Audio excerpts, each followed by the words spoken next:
district? The Texas AgriLife Extension really adds a dimension to the people who live in urban areas, the people that live in cities and towns all over the state. And they do so because only the extension has the expertise on nutrition and food. And every day it becomes more apparent that people need information.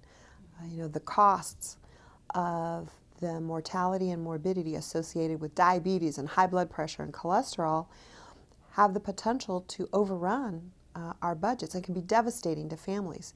And so the extension is perfectly situated to make that impact, and impact at the very local level.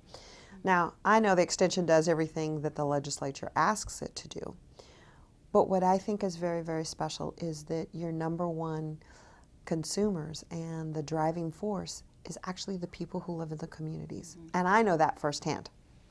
Can you tell us a little bit about that?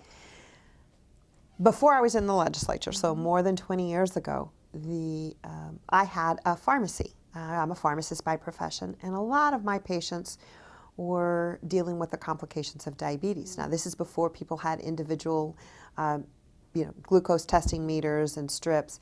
And so on Thursday afternoons, when the doctors would not be in the building that I had my pharmacy, I would have a diabetes clinic, and we would have people who could come in, they could test their blood sugar, and then I would have a guest speaker. And this is very community-based in Westside San Antonio. And I called the extension service and asked, is there someone that could come show my patients, Spanish-speaking, in the community, how to prepare the food that they love in a manner that is nutritious and utilization of fruits. And so they said absolutely. Not only did they come and they bring materials, but they showed. And then usually once a month we would have someone from the extension service that would come back and reiterate how important food choices were. And they knew so much and they had such credibility. Now, this is me when I was a pharmacist just in San Antonio's West Side. And yet, as a Texas taxpayer, I realized that's the people that you need to deliver service to, not what somebody tells you from the very top or head of the organization, but what the needs are at the local level. And so I'm forever grateful to the extension that answered the call of a healthcare professional that said, can you help me educate my patients? And they did so willingly and wonderfully, and that's a part of the component that I think people don't hear the story. The one thing I can say about the extension is that, they don't give themselves enough credit.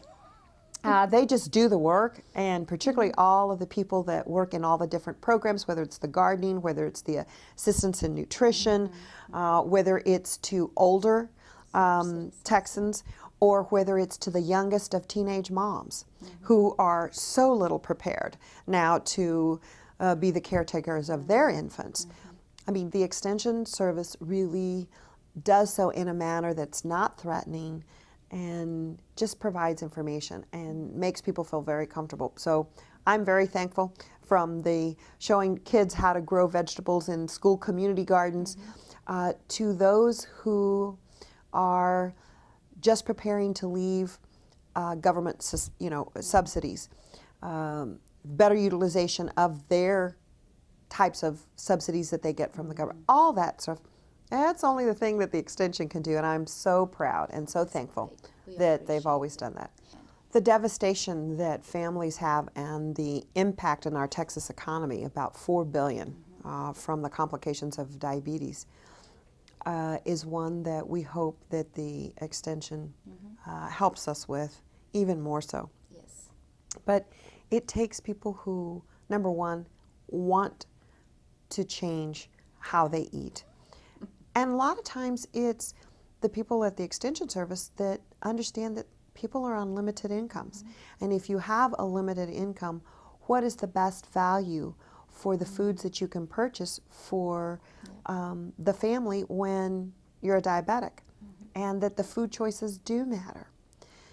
So I'm very proud, very excited as we get an increase.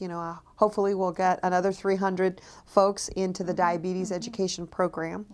And also very excited, now our restaurants in San Antonio want to work with the Extension Service in coming up with a diabetic-friendly menu with some stickers that they can put on their menus so that people who are diabetics, when they go out to eat, know, okay, this is something that is diabetic friendly. Because you assume that things that are heart healthy can be diabetic friendly, but that's not always the No, case right. because we're talking about sugar.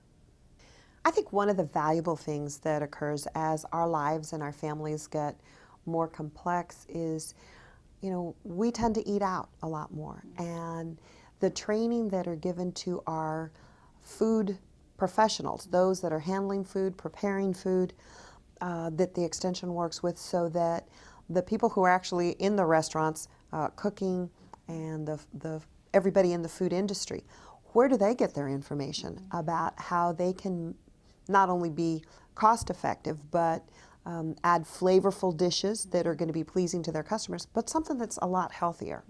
And that is something that is very, very important, is the training.